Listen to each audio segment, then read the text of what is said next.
ಅದಕ್ಕೆ ಒಂದು ನಾನು ಬಂದಾಗಲಿಂದನೂ ಒಂದು ಹೇಳೋಕ್ಕೆ ಆಗಲಿಲ್ಲ. ನನಗೆ ಇಂಥ ಆಪರ್ಚುನಿಟಿ ಇವಾಗ ಸಿಕ್ಕಿರೋದು ನನಗೆ ಒಳ್ಳೆಯ ಅದೃಷ್ಟ. ನಾನು ಸ್ವಂತ ವಚನಗಳನ್ನು ಬರೆದಿದ್ದೀನಿ.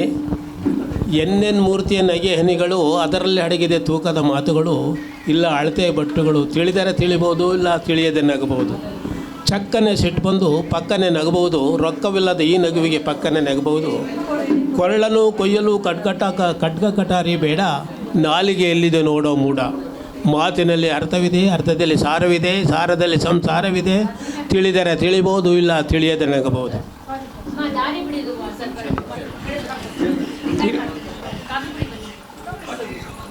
ಇನ್ನೊಂದು ಹೇಳ್ತೀನಿ.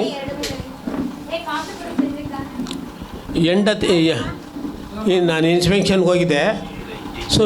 ಸುಮಾರು ಒಂದು ರಾತ್ರಿ 9 ಗಂಟೆಯಿಂದ ಬೆಳಗ್ಗೆ 6 ಗಂಟೆ ತನಕ ನನಗೆ ನಿದ್ದೆನೇ ಬರಲಿಲ್ಲ.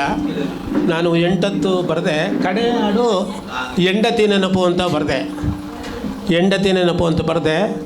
ನಾನು ನಿನ್ನ ನೆನೆದು ನೆನೆಸಿಕೊಂಡೆನು, ಅಂದು ನನ್ನ ಮನದಲ್ಲಿ ಅನಿಸಿಕೊಂಡೆನು. ಬೆಳಕಾದರೂ ಕತ್ತಲಾಗಿ ಕಾಣುತ್ತೇತೋ, ಹತ್ತಿರನೇ ಬರುವಂತೇತೋ. ಬಾಡಿದವು ನೀರು ಕುಡಿದು ಹರಳುತ್ತೇತೋ.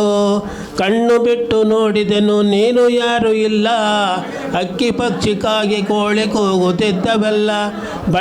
ಬಣ್ಣದ ಚಿಟ್ಟೆ ಹಾಡುತ್ತಿದ್ದವೆಲ್ಲ, ಮಕ್ಕಳು ಮರಿ ಬೀದಿಯಲ್ಲಿ ಓಡುತ್ತಿದ್ದವೆಲ್ಲ.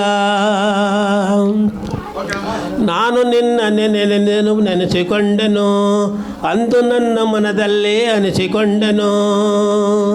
2 ನಿಮಿಷಗಳ ಕೆಲಸಕ್ಕೆ ನನ್ನ 3 ದಿನಗಳ ಕಾಲ ಕಳೆದನಲ್ಲ. 2 ನಿಮಿಷಗಳ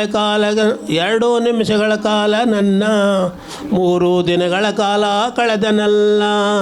ಮಕ್ಕಳ ಮೊಮ್ಮಕ್ಕಳ ನೋಡಲಿಲ್ಲ, ಅವುಗಳ ಮುಂದೆ ನಾಡಲಿಲ್ಲ. ಉಪ್ಪು ಹುಳಿ ಖಾರ ತಿನ್ನ ಜೀವ ನೆನೆಸಿಕೊಂಡು ತೆಪ್ಪಗಾಯಿತಲ್ಲ.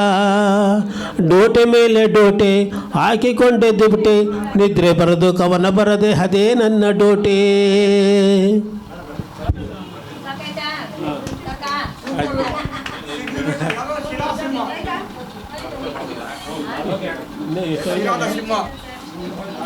ಬನ್ನಿ ಸರ್ ಸ್ವಲ್ಪ ಟೈಮ್ ಆಯಿತು.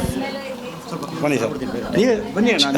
ಆಯ್ತು ಬನ್ನಿ ಅಣ್ಣ.